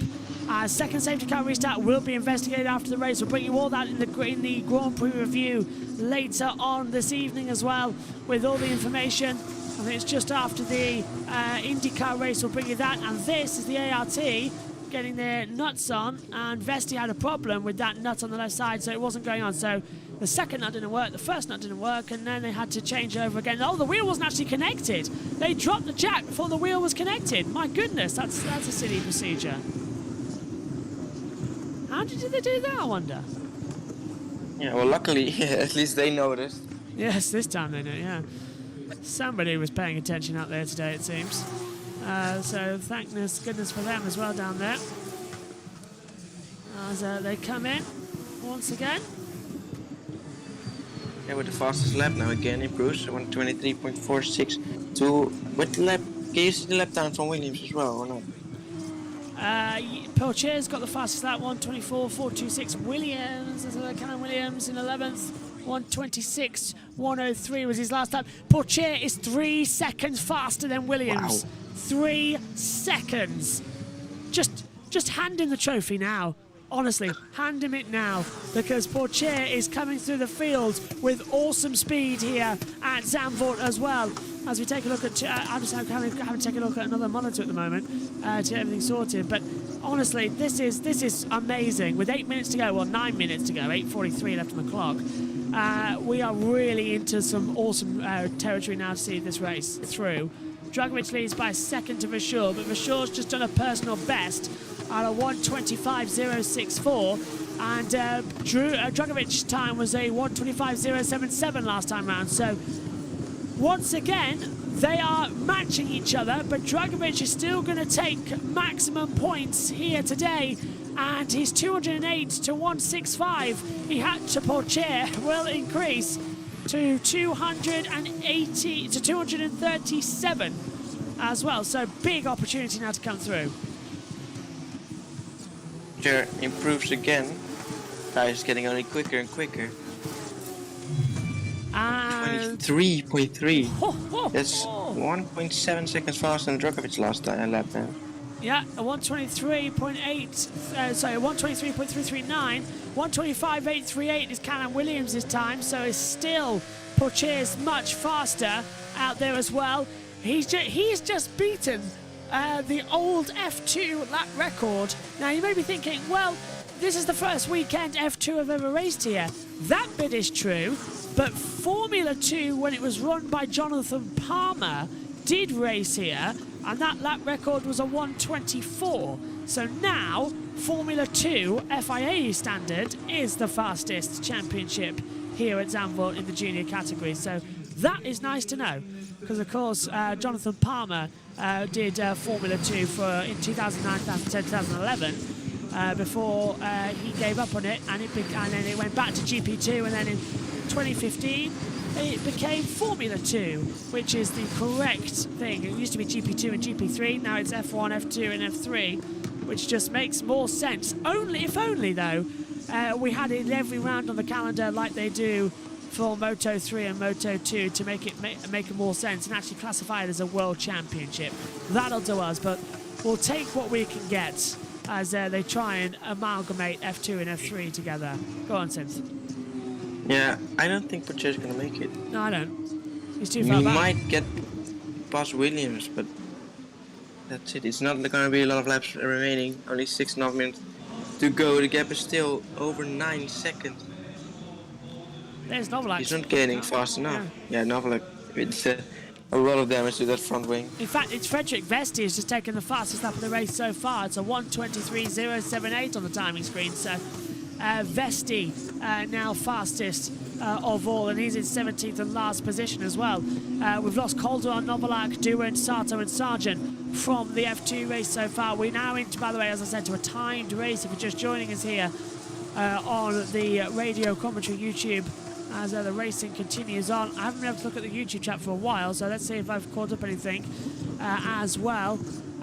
New rules this weekend means the pit lane is closed when the safety car is out. I think it's ridiculous personally. We had that rule back in 2005 for F1, and in fact we had it in 2008 as well. It used to really ruin everything as well. And geez, Pigeon, oh my god, says the little owl as well. Yeah, absolutely there, mate. As the fact is that very brave Pigeon. Through the banking then at turn 3 with 5 minutes left on the clock here as well. It's lap 33. Go on, Seth. Is it an extra rule? No, right? I think Say again? it shouldn't be. It's not an extra rule, is it now for this weekend? I don't think it is, but if it's been added, like they're testing it maybe, and using F2 as a tester format for closing the pit lane in F1, then maybe, but it's not a good idea because a safety car triggers a strategy change. It triggers the idea that, oh, we could be seeing something new now. Closing that pit lane... Why would they even think about it? Yeah, closing the pit lane is effectively red flag in the race. Just putting the cars on track to take the laps down. It doesn't work, so fingers crossed it's not going to be this lunacy forever. And we still see some good action and some good racing here. 4 minutes, 30 seconds to go then. It's 10:41 here in the UK, and it's 11:41 over there in Zandvoort as well, and in Central Europe. And this race will end at 45 minutes past the hour, exactly an hour after the green flag went off. But we will have a +1 lap, so please do remember that as well. +1 lap on the board to clarify as well. As I'm worried now about this file saving, as we hear a lock up there at the front. 4 minutes to go.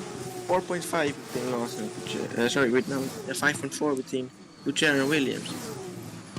Not enough. Looking really good at the moment, isn't it? This is something to behold. No, it's not going to be enough. He's not going to get points today. I think that's for sure. Okay, that's a shame. That is actually a deep shame. I was hoping we might have something there to fly through, but turns out we're not going to as the racing continues. Time 3:24 left on the clock. Drogovic, for sure. Iwasa, Alga, Fittipaldi. Cordial's up in 6th place. Emil Cordial is up in 6th.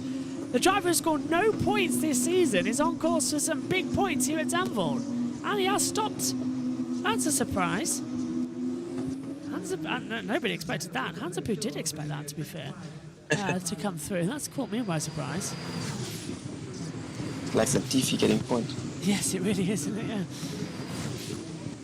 Right, laptop done then for Megan, so she can have this back now as well, which is going to make her a bit delighted as they come through. 2:44 left on the clock then here at Zandvoort. Yeah, the closest battle for now is here with Uruvola and Caldwell. Probably on the soft.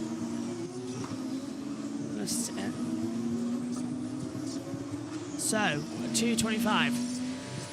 Is Iwasa going to catch for sure? We're riding on board with him now in 3rd position. Doesn't seem to be. Cordial and Fittipaldi was close, but now Cordial's dropped 1.1 seconds back from Fittipaldi, so don't know how that's happened. The back half of the circuit. Racing to continue, and the action is getting a bit breathtaking, to be fair. I'm really enjoying it as they come in. 2 minutes to go, +1 lap. Iwasa's 8/10 away. Go on, Sim. It's been a chaotic start, of course. It's calming down for this final part of the race. But yeah, it does look like we might carefully can already say that Drogovic is going to be champion this year. Yeah, I think we're going to pretty much announce it now. There's 2 rounds left, yes, but Monza next week where he can increase the gap, and then just a glory run in Abu Dhabi. In fact, as well, he could even wrap it up in qualifying if he gets a bonus point as well. We'll have to do the mathematical skill, but I think that with this win, Drogovic puts both hands on the championship trophy. He's just got to wait until he's told he can lift it, to be fair, because Pourchaire has had an absolute shocker this weekend, and it has costed him massively as again Vips looks to the inside to against Cordial. Cordial's throwing that car around. This is the best I've ever seen Cordial race. He's amazing me today. Absolutely amazing me. Yeah, and look how much Vips lost because he took the lower line. Yeah, and he's fallen back into the clutches of the other VAR of David Beckman. Beckman's done a fabulous fight back. Remember the red flag, he was last. And they've come back through and has really put it in there. So this race has had everything. It's had a timed race, it's had a red flag at the start. I'd completely forgotten about the red flag, to be fair, now that we've gone into a time procedure. But this has been such a long race as well. We had a 45-minute delay with that red flag coming out, and we had to do everything else. So this is a long race. Gwenwyn's back, says, thank God F1 doesn't clash with the United Arsenal game. Haha, yeah, no, they've changed that up now. Checkered flag will be made ready. We're on to the last lap then here. Oh, hang on a minute. Is it the last lap, though? Because Drugovich it's not. Yeah, Drugovich crossed the line with about 10 seconds to go. So this is the penultimate lap. Next lap will be the last lap. So we've got 2 to go right now, as well as Callum Williams defends from Theo Pourchaire, who's on the inside with a comeback going for 11th. And Pourchaire, can he take it? Williams going to go through the inside. Pourchaire shuts the door. Pourchaire takes 11th. He's a second behind Jaruvla now as Pourchaire makes a little error. Can Pourchaire at least get 1 point to make a fight back worth it? Yeah, well, he's gonna lose 24, of course, but he might get that 1 point extra then for this race. He actually managed to clutch up to Williams, and he's got 1 more lap after this. This is Pourchaire. Williams gone a little bit deep, and yeah, a lot more grab for Pourchaire, of course, with the switchback. That's it. Vamos as well. Pourchaire was being told there on the radio, and I think we all think the same thing as the timer has ticked down to 0. We have no time remaining. We will have 1 extra lap though. Drugovich crossed the line with 10 seconds to go, so it's going to make it a 38 lap race. We only lost 2 laps in total. Last lap the call then here at Zandvoort for the F2 feature race, and it has been such a turnaround from yesterday. Yesterday's sprint races in both F3 and F2 were so boring, barely an overtake after lap 1. The feature race for Formula 3 this morning was absolutely epic. The Formula 2 feature race might be my race of the weekend, depending on what Formula 1 is like later on today here at Zandvoort. If it's going to be a train or something more exciting, because this has been thrilling. A lengthy red flag, a great restart, a crash and a restart as well. Constant battles. We have never been stuck for anything to talk about here as we come into the battle, and I think it's a good thing, Synth, as well we haven't, because racing today has been good.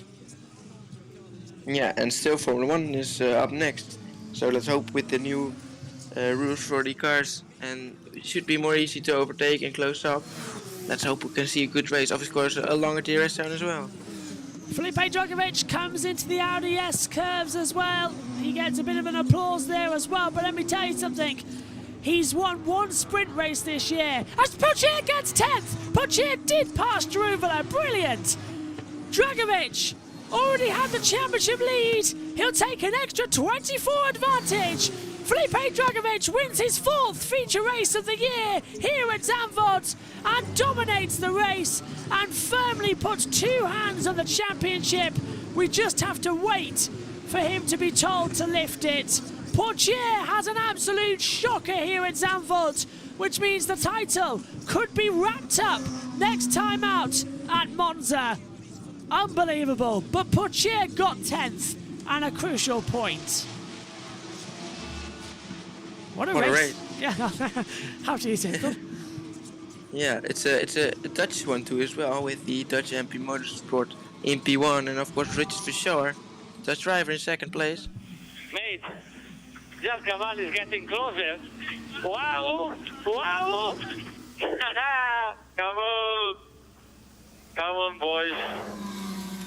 Good race. Thank you. Thank you so much. Thank you well. I can't believe that we don't have Felipe Drugovich anywhere near the F1 calendar next year. And it's nowhere in the F1 seats, and that's really annoying because last year's champion, Oscar Piastri, who's taken the seat at McLaren. But Felipe Drugovich is an amazing talent. He has dominated this event. He's absolutely done it. As we see. Yeah, this is the overtake from Pucher for this first single point there on the outside of Taruvula there. Good move. Oh, he's going to cut Backed up back. as well. Wait, no, he's going to be a switchback. Well done there as well. But yeah, it's incredible. Where Drugovich just doesn't have no room for him in Formula One, unfortunately.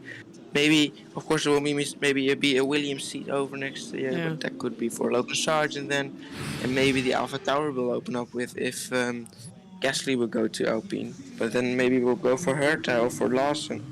It's Drugovich. There's no room for him.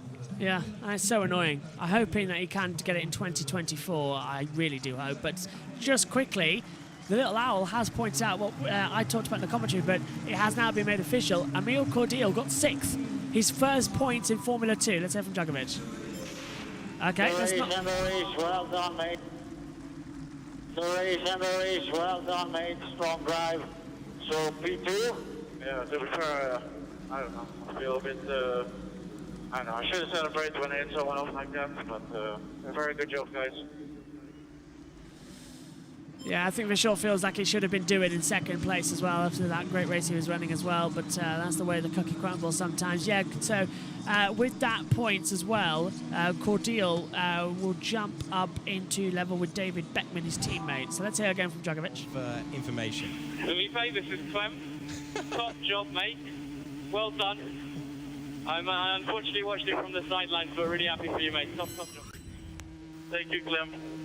Yeah, sorry about the race, but yeah, good race yesterday, so we got the job done for the team. Let's go, boys.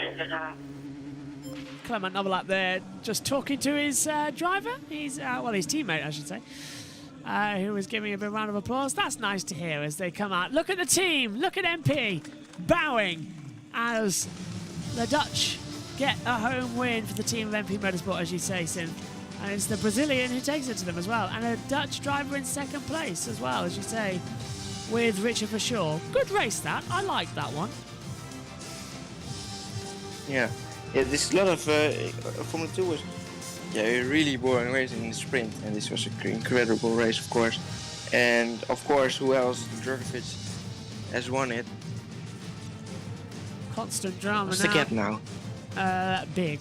I think Like 80... 80 something, yeah. It's about the same as it is with Verstappen and Perez and Leclerc. It's a big gap. F2 is getting big, yeah. Go on. Is it so possible then? There's 4 races to go after this, right? 2 sprints and 2 feature races. It must be, because I mean, we haven't crowned him as a champion, so... That's true. Yeah, we would have had a graphic come up, so that's definitely... So it must be next time out at Monza he can clinch it. That's all I'm thinking of. Is that next time out he has a mathematical shot of clinching this title as well. So we'll keep an eye on it all. As I'm just waiting for the telemetry screens to come up to show us the information, and then we'll hear from the top 3 before going to the cool-down room as well. As, how many points do you get for fastest lap? 1 point, right? 1, yeah, and that went to... And 2 for pole, right? 2 for pole, 1 for fastest laps. But Drugovich didn't get the fast lap, neither did Pourchaire, because it went to Vesti. So it's 27 points to Drugovich today. Yeah. So we'll wait on the gap to see. But it looks like it is going to be advantage going through with about 70, something like that. To come through, drivers get weighed, and then we'll hear from them as well in the top 3 cool-down room. I am here. Hello. As we come through. There's a little bit of a beep there as well. That's it then, Junior Formula done. Next up is Formula 1.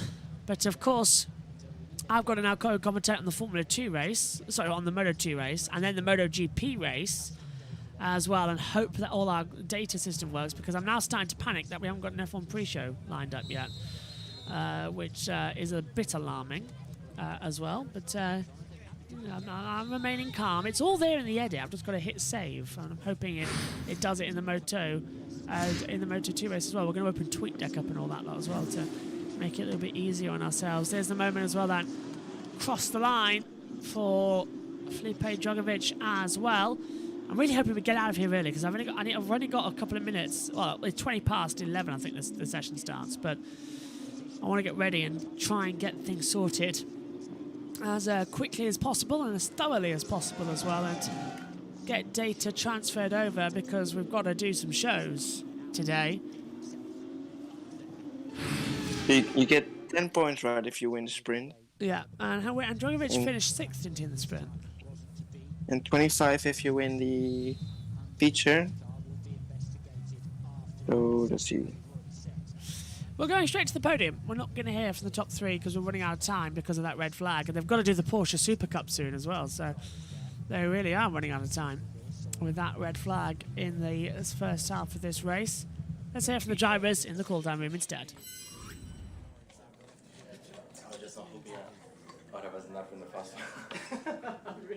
I feel very sorry for Jack. Yeah. I literally, they went, and then they all stopped, and I blocked all my wheels, but I couldn't do anything. It was so crazy. I was lucky because I knew they were going to have a bit. I don't know.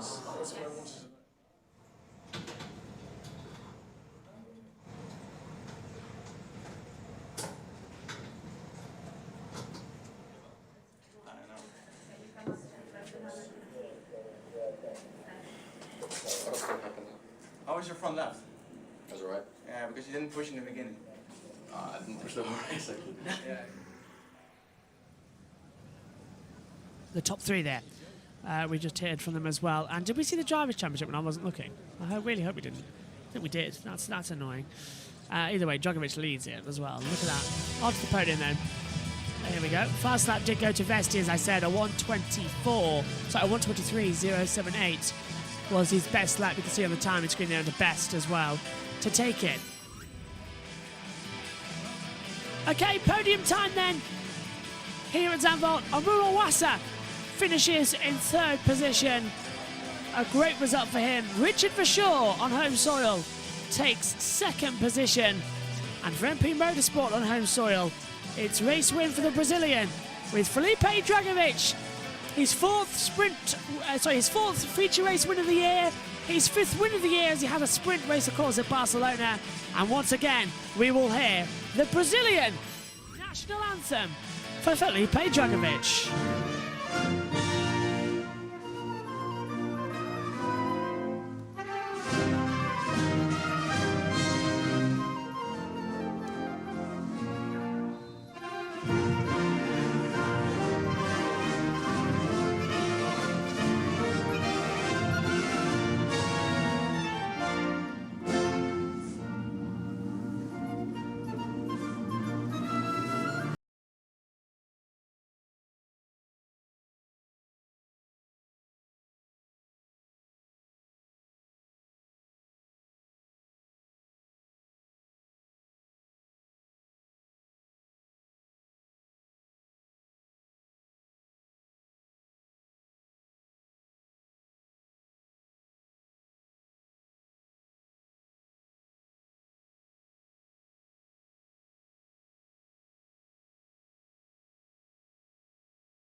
"38 laps were completed on the board as he kisses the trophy and gives a little bit of a celebration there. And I think Synthel as well, he is now the champion. We've just got to wait to confirm it, haven't we? Yeah, well, if there are only 2 rounds to go, so I come out with 78 points possible. Indeed. But the gap is going to be more than that, isn't it now? 78 points possible. The gap is 60. So he can win it next time out, I believe. Yeah, the gap is around about 60 odd, so he can win it next time out. 40, 50, 57. Champagne time on the board then. As Carmen Overtune plays, it's a race win for Felipe Dragovic, second for Richard Verschoor, third for Owasa as well. Fourth is Hauger, fifth Fittipaldi, sixth Cordeal, seventh Phipps, Beckman eighth, Caldwell 9th, Poitier 10th, Druva 11th, Williams 12th, Lawson 13th, Armstrong 14th, Nazani 15th, Vesti 16th, Boschong 17th. Out of the race, Calderon, Novalak, Duan, Sato and Sargent. Synthel, what was your moment from the weekend in the F2 as well? Because I think being trackside at Zandvoort, that's even better. Well, the moment of the weekend, of course, was the pole from Max already for me. Whatever happened in the race, it can't top that. Synthel, thanks for joining me this week. Thanks for joining me for the F2 feature, and thanks for sending all the footage across as well. And coming onto the broadcast here, even though that you were at Zandvoort yesterday. It's podium time all the way around. Are you looking forward to the last F3 race at Monza and the last F2 for a couple of months at Monza as well, where the titles could be wrapped up? Monza's going to be fun next week, isn't it? Yeah, Monza is one of the craziest tracks. We always see a lot of drama there, so I can't wait for that one. Thanks, Synthel. Well, thanks to all of you at home for watching as well. We'll be back for the MotoGP at 12:30, so in 90 minutes' time. Join us for that. And then we'll have a build-up as well to F1. Thanks for your company, Synth. Thanks to all of you at home. We'll see you later. Bye for now.